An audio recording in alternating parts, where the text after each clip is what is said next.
situaciones de alarma, de alerta, como es el dolor. ¿Quién de ustedes no ha tenido un dolor? ¿Quién no ha sentido un dolor? Aunque sea pequeño, me tropecé, ¡ay! Listo, me caí, un dolor de muelas, dolor de cabeza, migraña, dolor de espalda, dolor de rodilla, dolor de tobillo. Esta imagen es muy elocuente, podemos tener dolor, si bien es estrictamente articular, pero podemos tener un dolor muscular, dolor de piel, dolor de muelas, dolor de vísceras. Por lo tanto, es un sistema que debemos aprender, porque ustedes no crean. El síntoma, signo o enfermedad que nunca van a dejar de tener ustedes como consulta privada o hospitalaria es el dolor.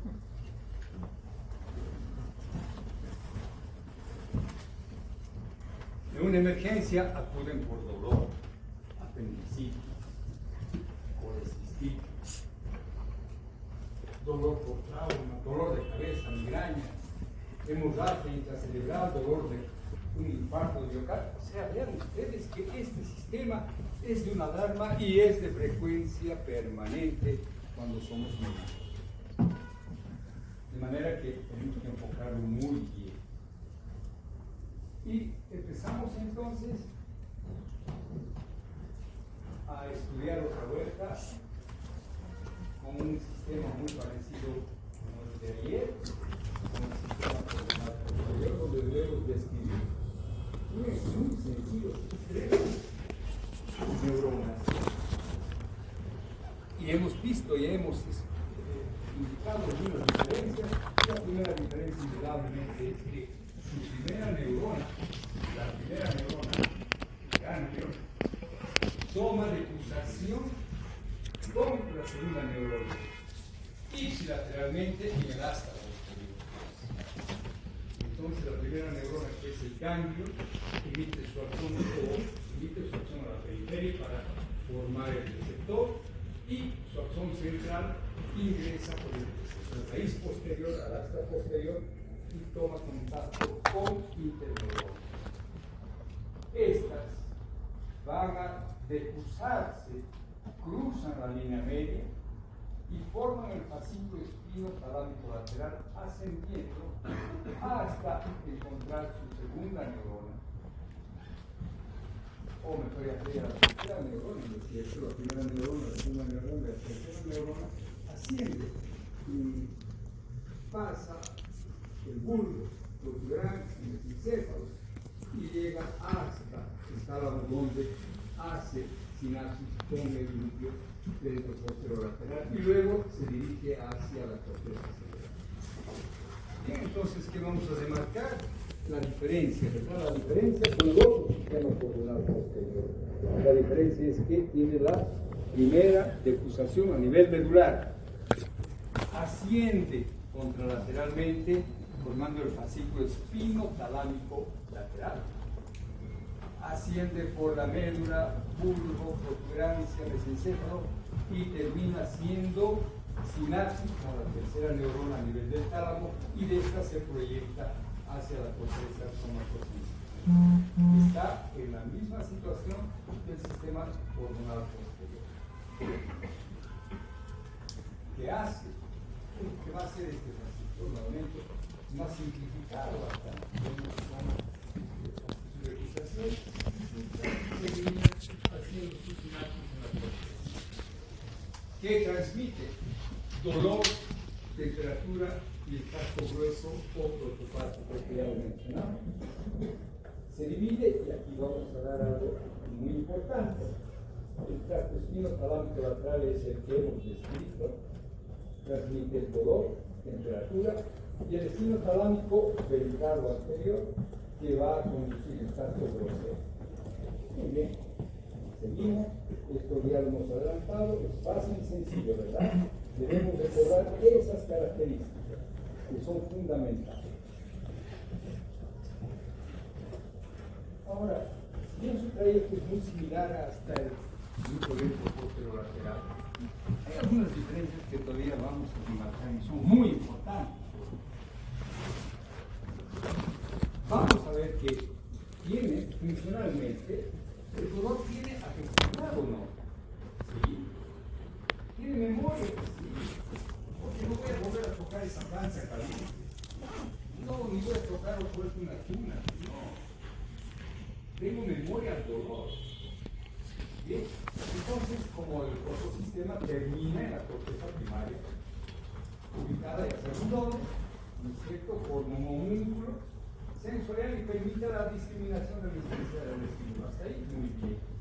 Pero además se va a dirigir al área secundaria, que esta área secundaria es el de procesamiento de la información.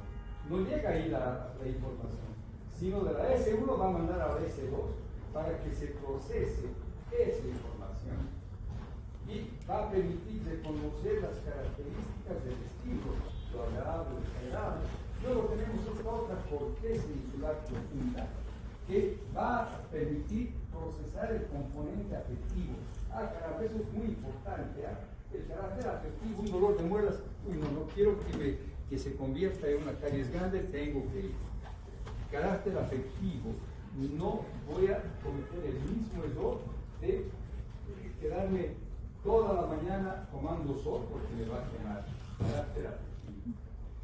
Corteza somatosensorial, la singular anterior, también va a dar el componente de sufrimiento. Interesante, ¿no es cierto? El dolor. Yo no creo que haya una persona que sonría con dolor. No, llora. Tiene expresión de dolor en la cara. Ese dolor tan fuerte como es en la neuralgia del trigémino, el dolor más severo que uno puede conocer, que inclusive lleva al suicidio, le viene el dolor y esa persona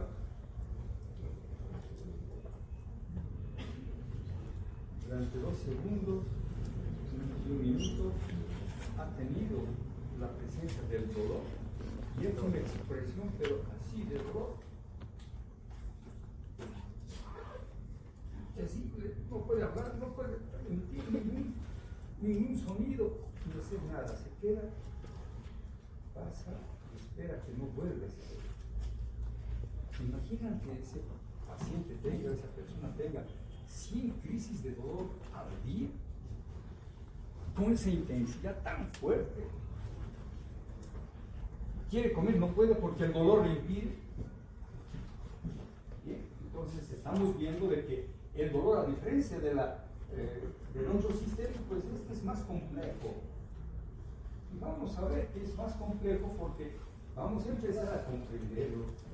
Vamos a comprenderlo porque su génesis, su inicio es diferente al otro. No solo se necesita el tacto, la afección, la vibración, ya se transmite como información.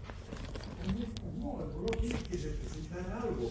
Hemos dicho anteriormente, el dolor representa daño, lesión, algo anormal está pasando en ese cuerpo. Y entonces vemos la figura de arriba.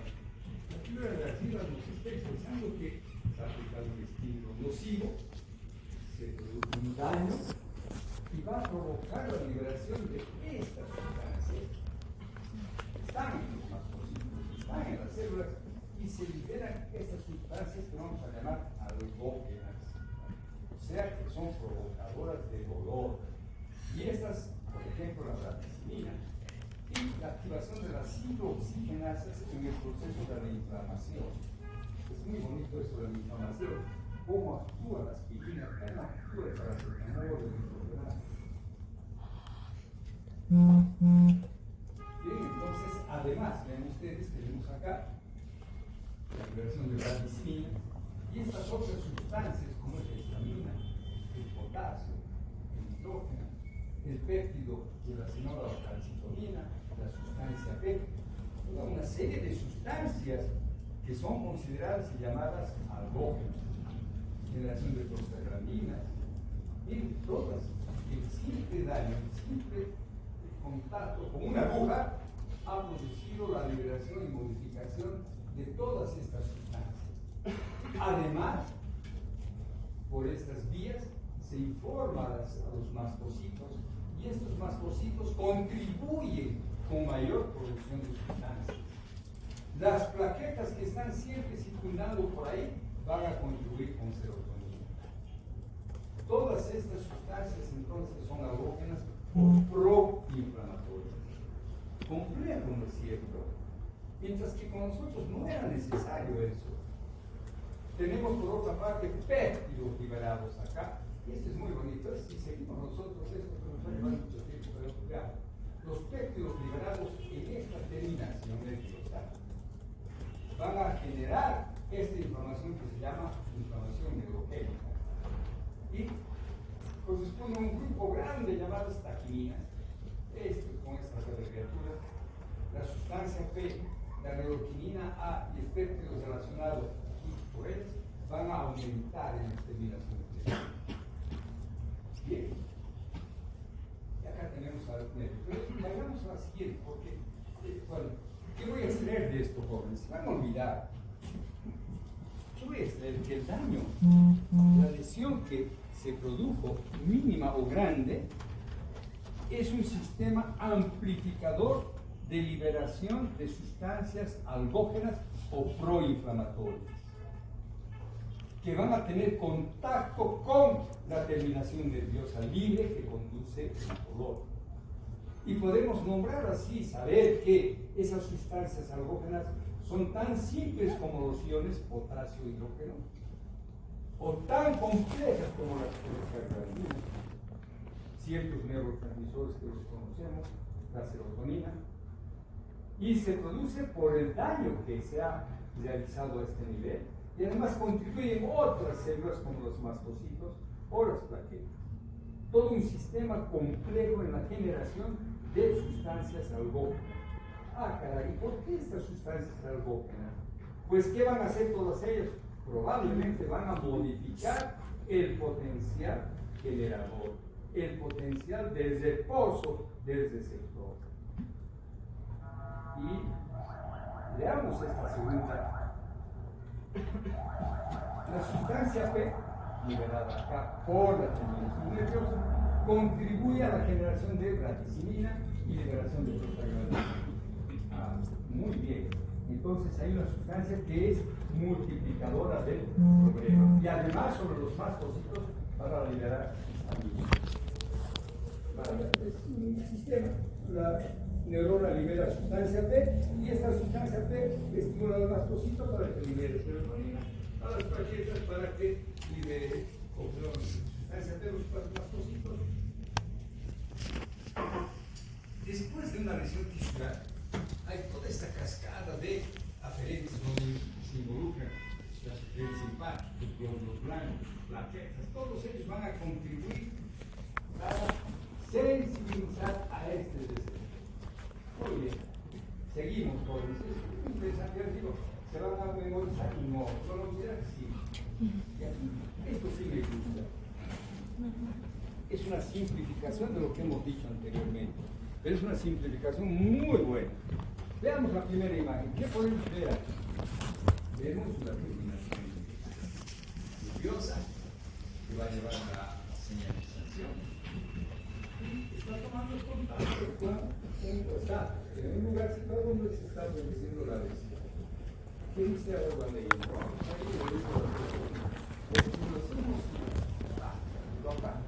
Produce la liberación local de qué? De protones, por ejemplo, potasio. Sustancias químicas proinflamatorias como es la braticimina y las prostaglandinas. Y eso va a dar inicio a una señal eléctrica. Estamos simplificando el digo. ¿Y qué hacen entonces ellas? Provocan modificación del potencial de membrana. Y si es un potencial excitatorio, entonces vemos que lo más probable es que ingrese sodio. Muy bien. Se ha producido entonces una señal que va a viajar por el medio. Pero si la lesión es muy pequeña, probablemente se va a perder la información. Justamente para que no se pierda el impulso nervioso y el fluido general acá es transmitido por la célula, pero además este impulso nervioso se extiende se va a dirigir a esa ramificación que tiene esta terminación nerviosa. Recuerden que tenemos campos pequeños y campos grandes. Este es un campo grande porque esta rama va a generar muchas terminaciones nerviosas. Entonces, además, va a provocar la liberación de neuroquímicos como sustancia P. Y hemos visto que hace la sustancia P, estimula la liberación de radicinina. La sustancia P llega acá, se libera más radicinina y los otros neurotransmisores, como la histamina, vemos aquí la histamina, histamina, vemos la serotonina.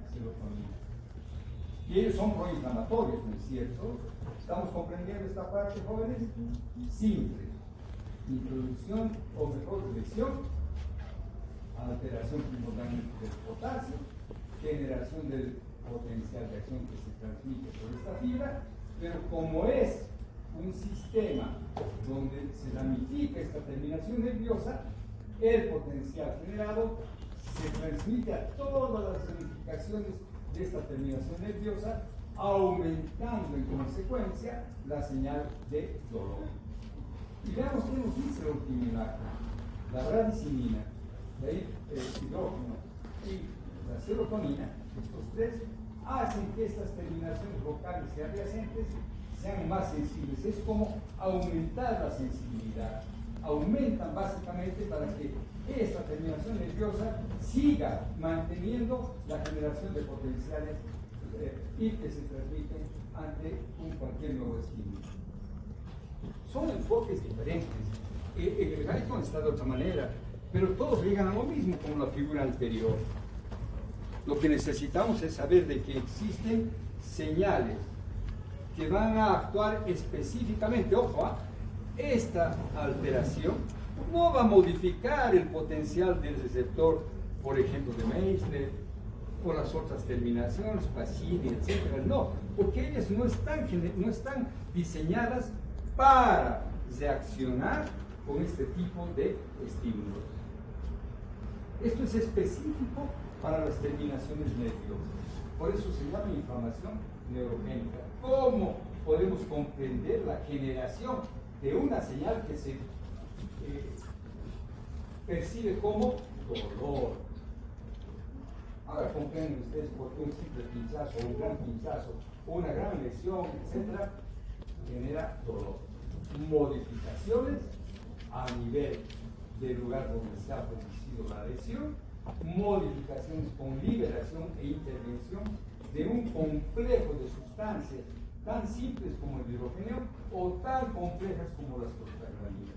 Pero todas ellas van a contribuir a la generación de un potencial de acción que es transmitida por las fibras C o por las fibras AB. Entonces, con un resumen podemos ver de que hay estos mediadores periféricos del dolor. Hidrógeno, potasio, que hemos mencionado, serotonina, histamina. No habíamos visto la noradrenalina, casinina, valicina, citocinas. Estas que en su conjunto van a estudiar en inflamación, vamos a ver en sangre. Es un gran conjunto de moléculas donde están estas dos en el proceso de la inflamación. Prostaglandinas y leucotrienes. Vamos a ver si se inhibe o no la vía del COX-2 o COX-1 para eso. Y los péptidos, como la sustancia P o el gen relacionado a la calcitonina. ¡Caramba, qué complejo le ha sido! Miren, nuevamente vean esa imagen de la derecha que está expresando la misma que habíamos visto anteriormente. Una simple lesión desencadena la intervención de un sinnúmero de sustancias a nivel del lugar donde se va a producir la generación y transmisión de una sensación catalogada como dolor.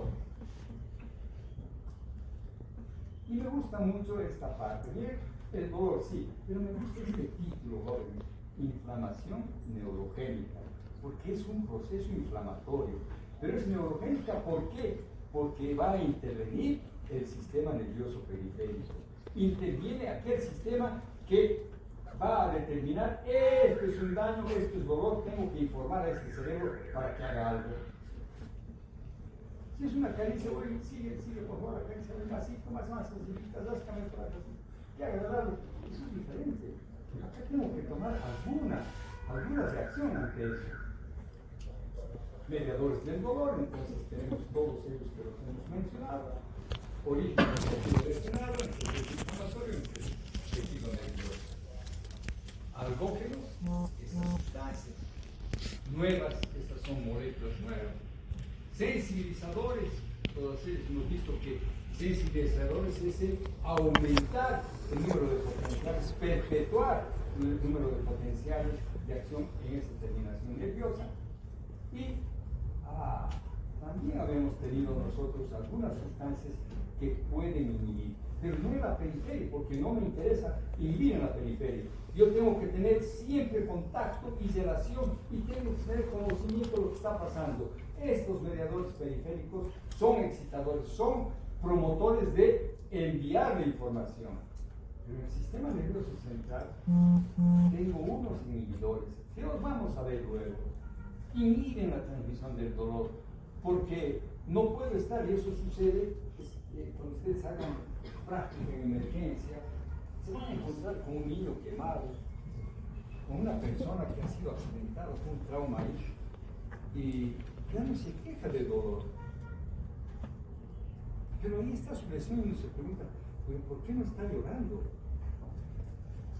Porque el dolor sigue siendo transmitido, ya lo vamos a ver posteriormente, pero no puedo poner atención a eso porque mi vida estuviera solamente en eso.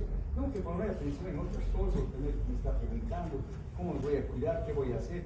Entonces, algo está inhibiendo la percepción del dolor, pero no la sensación del dolor. Hay algo, y vamos a ver luego. ¿Hasta acá comprendió, señorita, o no? ¿Seguro? A ver, míreme a los ojos. Creo que sí. ¿Y usted? Ha comprendido. Es comprensión. Esta información, les prometo, este fin de semana voy a enviarles unos 8 libros de fisiología para que se diviertan. Además del gallo. ¿Ya? Cada uno tiene un enfoque, pueden encontrarme. No comprendo esto del gallo, a ver, buscaré en el Schwartz, ya está. O en el Constanzo, que todos les gusta, por lo simplecito. Les voy a enviar, no, para que puedan deleitar la fisiología con FD. FD, fácil. Usted no vino en la primera clase. Ya puedo darme cuenta fácilmente.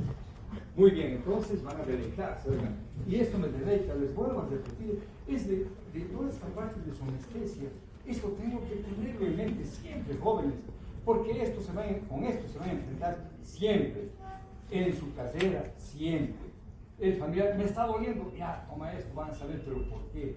Les van a consultar el amigo, el pariente, él en su consultorio, en el hospital, por dolor. Y dolor está en todas partes, desde el cuero cabelludo hasta la punta de mi dedo gordo.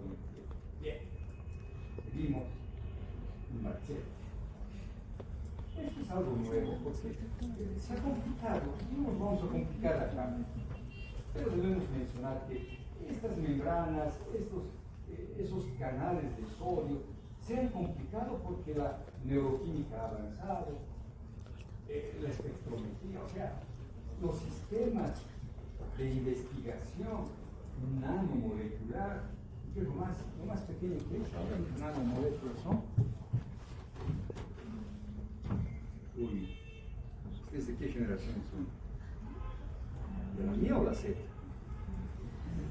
Voy saber, oigan, después, ¿qué son? No sean tímidos, hablen. ¿Qué es lo más pequeñito que podemos ver? Se me ha olvidado ahorita, tengo en mente, pero creo que estoy con algo de lío. ¿No quiere decir ¿Quartz?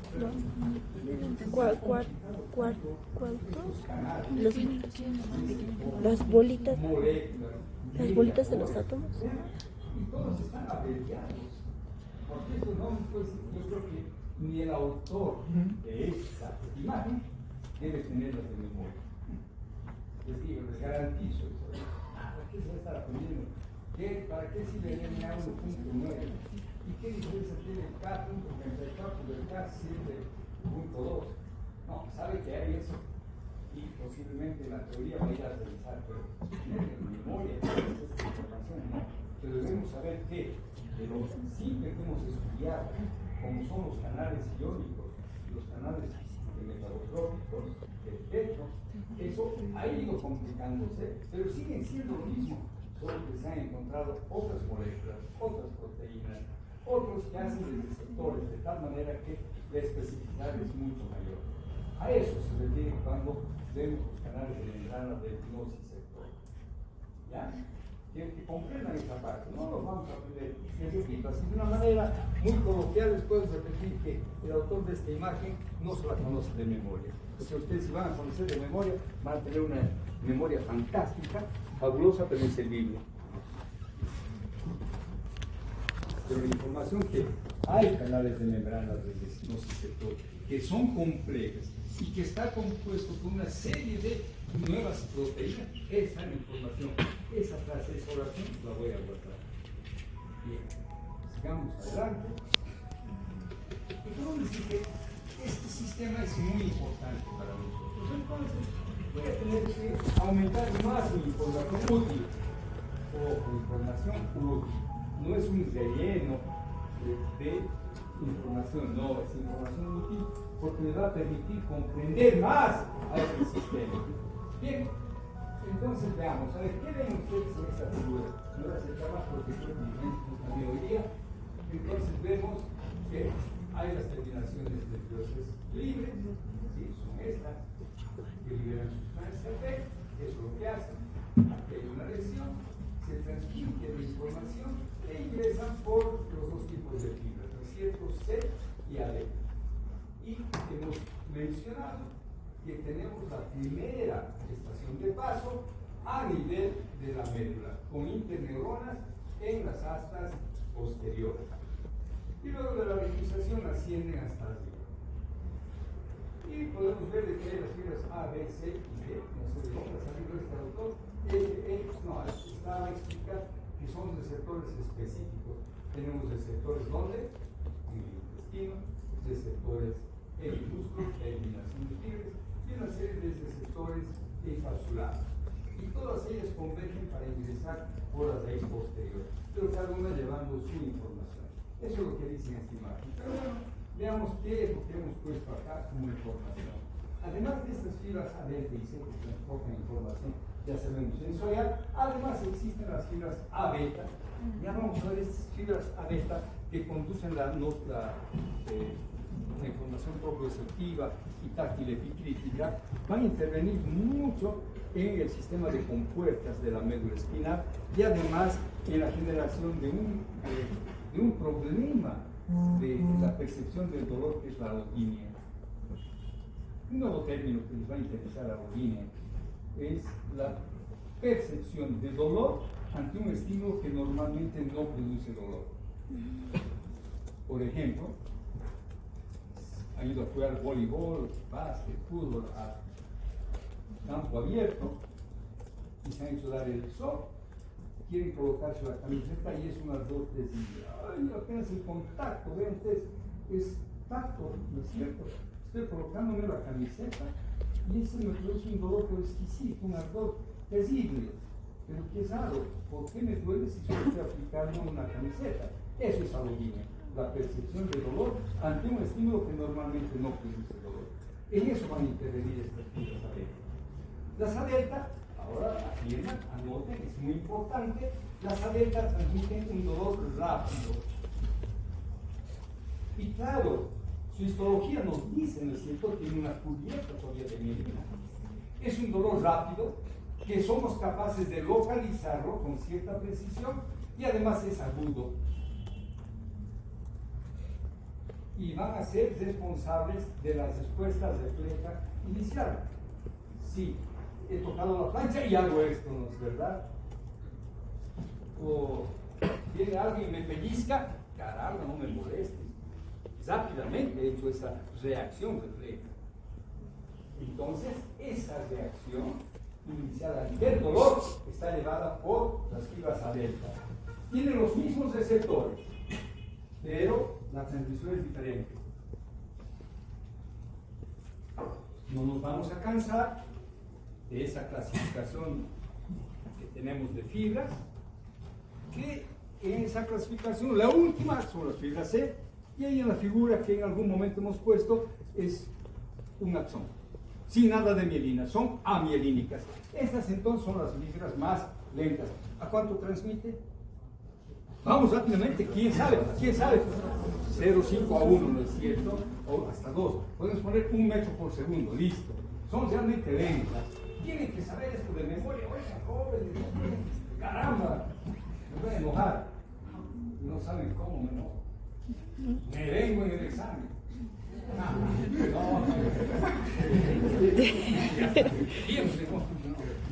No, lo que me interesa es que comprendan, que aprendan y sepan utilizar la información. Un pequeño break acá. ¿Saben qué? La fisiología, ¿por qué me encanta? Porque además de memoria, porque tengo que tener conocimiento de la información, además de eso, oigan, es una ciencia, una rama de la medicina que me ayuda a pensar.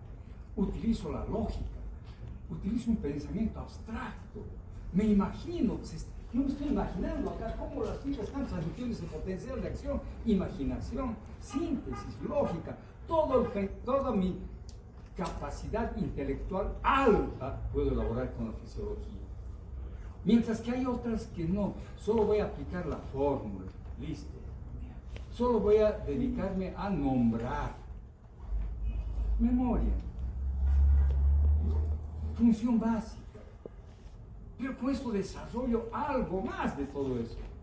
Y me convierte en un médico investigador, en un médico inquisitivo, en un médico detective, en un médico que puedo solucionar ese problema razonando, buscando lo normal. ¿Y por qué no está así? Si presión arterial, me enseñaron, supongamos, presión arterial 120-80, encuentro 160. Primer punto, y está normal. ¿Por qué? Entonces voy a ir a procesar mi información de fisiología. La presión arterial sistólica está determinada por la fuerza de contracción cardíaca y por el volumen de eyección sistólico. ¿Cuál de ellos está alterado? ¿Cuál de ellos me está dando más? Y comienzo a razonar.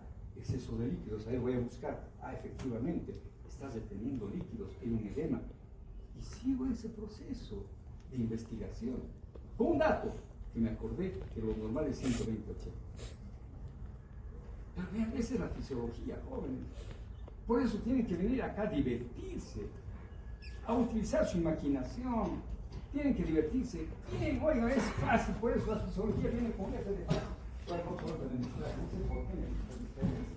Y las fibras ahí me quedé, transmiten el dolor lento.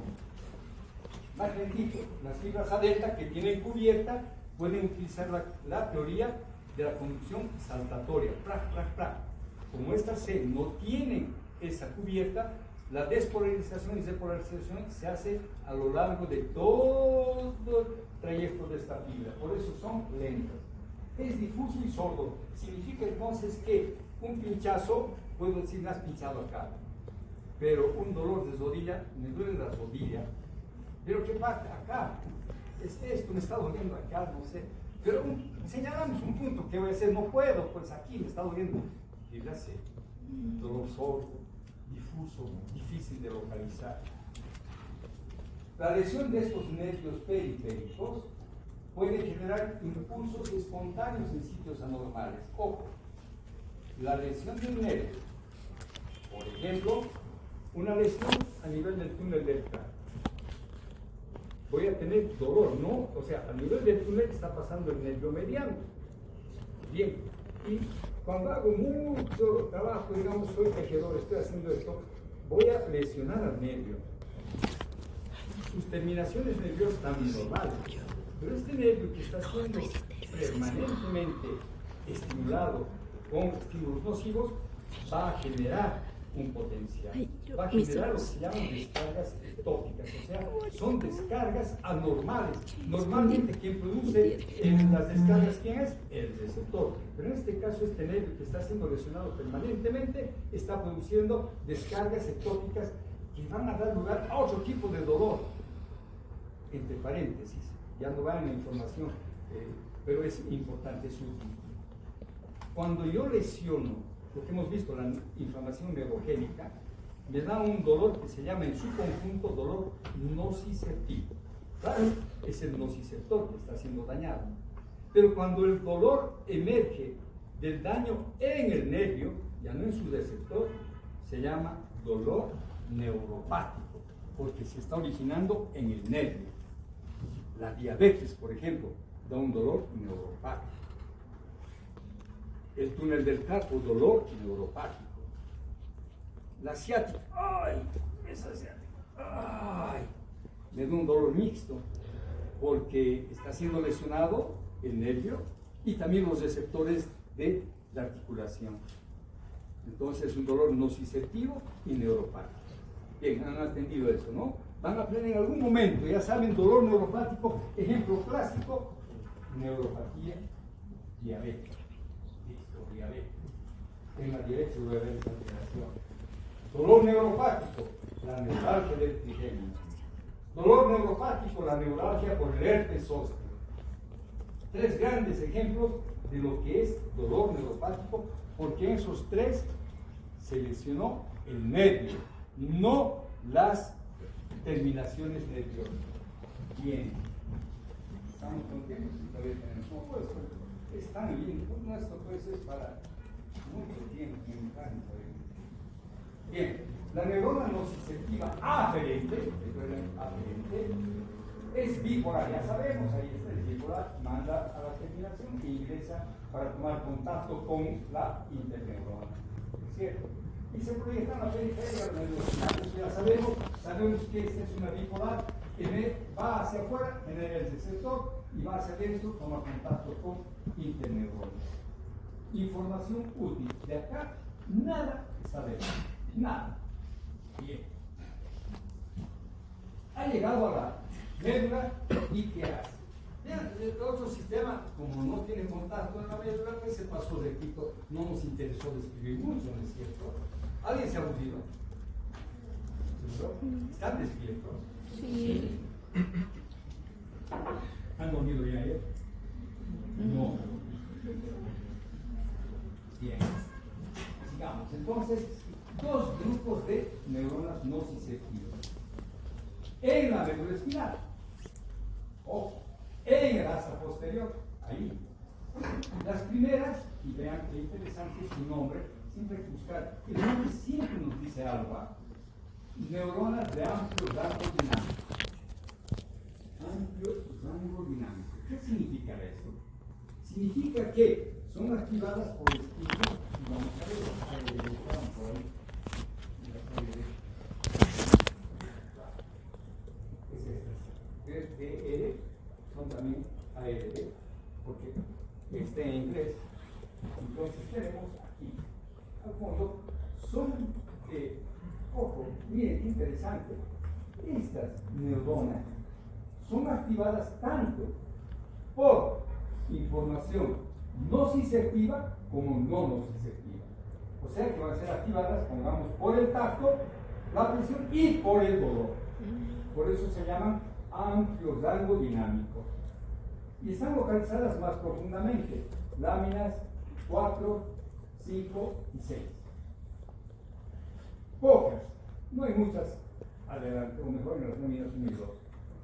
Y por lo tanto, como son de amplio rango dinámico, pues van a recibir información de receptores o de fibras que van a llegar, por ejemplo, del músculo, de las articulaciones, de la piel, ¿sí? Y tanto de nociceptores como no nociceptores. Amplio rango dinámico. Eso significa, no son específicas, responden a todo lo que le llega, responde. Además, bueno, más que solamente responden a todo, significa que estas neuronas, mejor, creo que la mejor oración sería, reciben información amplia de fibras A delta, de fibras AC, de fibras A beta y de fibras C. Listo, amplio rango dinámico. Ahora, más específicas son estas que están en la periferia y son neuronas nociceptivas específicas. Van a ser activadas exclusivamente entonces por fibras A delta y C. Como vemos aquí, pues efectivamente solamente son las fibras A delta que vienen por aquí. Bien. Y están localizadas en dos en la lámina 1 y en la lámina 5. Y solamente, repito, son activadas por información no significativa. Por esa inflamación neurogénica, por el daño a nivel periférico. Dos tipos de neuronas que tenemos acá. Muy bien, hasta ahí vamos bien, ¿verdad? Hemos visto los receptores, cómo se produce la inflamación, sabemos cómo han sido transmitidas por las fibras ADFC, rápidas y lentas, y nos han degenerado dos tipos de dolor, lento y rápido, ingresaron por la raíz posterior, y luego tenemos dos grupos de neuronas relacionadas al dolor. Unas que son exclusivas y están en las láminas 1 y 2, 1 y 5, y las láminas y las otras que reciben todo tipo de información y están más profundamente. Hasta ahí es un resumen de 30 segundos. Y la vía nociceptiva, la conocemos, la vía nociceptiva. Entonces, aquí tomaron contacto con lo que hemos visto, es cierto, aquí han tomado contacto con estas interneuronas, se le cruzan los axones de las neuronas nociceptivas del asta posterior, como saben, cruzan la línea media, mencionamos, ascienden ahora, se ha llegado un nuevo fascículo, el fascículo espinocerebral y el espinotalámico. Y aquí vemos, en esta imagen, no hay nada, pero cuando ascienden, vemos que hay el espino reticular y, qué bonito, el espino talámico. El autor me divide ahora en dos. Se complica un poquito, pero es necesario. Entonces, se formó primero el espino talámico y en su ascenso distinguimos tres fascículos. El espino reticular más interno, bueno acá. Luego, el espino talámico propiamente lo ha dividido en paleoespinotalámico y neoespinotalámico. Paleo sabemos que es antigüedad, neo más nuevo, pero ya vamos a ver la utilidad de ellos. El tracto neoespinotalámico, el de acá que estamos mencionando, las neuronas de segundo orden van a hacer sinapsis con el núcleo ventro-posterolateral. Y estas neuronas se proyectan a las regiones somatosensoriales. El neoespinotalámico llega hasta la corteza. Desde el receptor se le cruza, asciende, segunda hora, asciende, toma contacto con el tálamo y ¡pum! Se proyecta la corteza primaria. ¿Bien? ¿Comprendido? Comprendido. El paleoespinotalámico, aquí el paleoespinotalámico, las neuronas, ojo, de segundo orden llegan hasta el tálamo, pero toman contacto con los núcleos intralaminares del tálamo. Recuerden, el tálamo es como una hielo, ¿cierto? Esos son los núcleos intralaminares. Recuerden, el tálamo tiene una forma ovoidea y ahí está dibujado una hielo que va a dividir núcleos arriba, abajo, etc. Pero esa hielo está conformada por neuronas que van a dar origen a estos núcleos intralaminares. Entonces, el paleoespinotalámico tiene una terminación en el tálamo diferente, ahí. Y se proyectan, qué bonito, ya no van a llegar al área primaria, están llegando a la corteza de asociación y a estructuras químicas. No, le han cerrado la puerta ahí, no, tú no me importas, tú no llegas a percibir acá como información importantísima, no, andate aquí, anda a asociarte para tomar asociación, va a asociar la sensibilidad, por ejemplo, con la visión, para que pueda ver cómo está la visión. Área de asociación, es ahí donde se va a dirigir, y estructuras químicas para tener el componente emocional que habíamos mencionado anteriormente. Miren qué interesante. Y también, y esto es muy importante, esta proyección es fundamental, porque nos va a permitir comprender el control central del dolor, la analgesia central. Se proyectan a la sustancia gris periaqueductal. Aquí está, sustancia gris periaqueductal. Graben, escriban, ese núcleo es importantísimo. Ese núcleo que lo estamos viendo acá, el área gris periaqueductal, es importante en lo que significa control del dolor a nivel central. ¿Qué hace? Este otro tracto, espinocervicular. Las fibras se decursan, ¿sí? Ascienden por el cordón contralateral. Perfecto. Y otra vuelta. Está llevando dolor, pero a nivel de la formación reticular. ¿Alguien se acuerda? La formación reticular es un conjunto de núcleos distribuidos en el bulbo, protuberancia, mesencéfalo y diencéfalo. Ahí está. Núcleos inespecíficos, por eso se llaman reticular. No tienen una conformación bien definida. Están ahí como redes. El tronco encefálico antes, o sea, primero llega aquí a la formación reticular, y la formación reticular tiene una gran función, los despierta o los duerme. Entonces estoy menos somnoliento y ¡pum! Sentí un pedazo, caramba, me va a despertar. Se dirigió pues al sistema reticular y ese sistema me despierta rápidamente. Antes de que caiga al tálamo y al hipotálamo. Bien al hipotálamo, ya vamos a ver luego, que está involucrado en los aspectos emocionales del dolor. Qué bien. Entonces, la fibra rápida, ese neoespino talámico, me informa sobre el dolor y me permite decir qué hago. ¿Listo? Retiro mi mano, veo qué está pasando, si necesito urgencia o no urgencia, o si puede extraer el dolor. Listo. El dolor violento, qué interesante. Me va a llorar, a sentirme mal, ¿sí? A disimular como ciertos políticos, justamente se enferman. Cuando los van a llevar, se enferman, todos están enfermos. Y él se está ejerciendo su poder bien mal. Pero les llega algo, enfermos. Y el médico, ¿qué?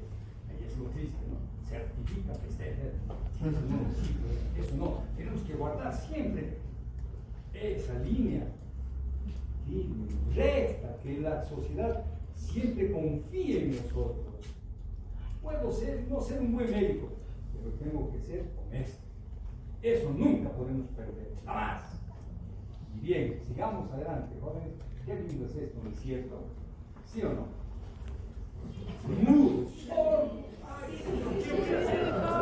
¿Cuándo van a aprender a responder con un sí, con un no? Ya por lo menos así, pues, ya que no quieren hablar, por lo menos muevan sus cabezas. Bien, las interneuronas excitadoras o inhibidoras, como hemos visto que existen esas, esta parte, si terminar, podemos terminar. Según el flujo de información se están en estas láminas. O sea, tenemos interneuronas que van a decir, pásalo, pasa. Bien. La lámina 1, que está aquí la de Waldeyer, ¿recuerdan? Se proyecta hacia la parte posterior del núcleo ventromedial. Desde aquí, desde la lámina 1, llega, ¿dónde llega? A la parte posterior del núcleo ventrolateral. Y median, ojo, median significa van a actuar en la percepción emocional autonómica y desagradable del dolor. Tengo que aprenderme esto. ¿Por qué esa persona reacciona así? Porque pues ha ido a esta parte del tálamo. Aquellas que estaban más profundamente se proyectan a la otra parte ventroposterolateral del tálamo y transportan los aspectos discriminativos del dolor: intensidad, calidad, localización. Eso es diferente, ¿no es cierto? Necesito estar racionalmente, ¿dónde está mi dolor? ¿Qué es? Etcétera. Lo otro es para la emocionalidad. Pero yo necesito como ser humano definir esto. Es muy intenso, es persistente, se va a eliminar. ¿Dónde está localizado? Es peligroso. Racionalmente, entonces lo hago mediante eso.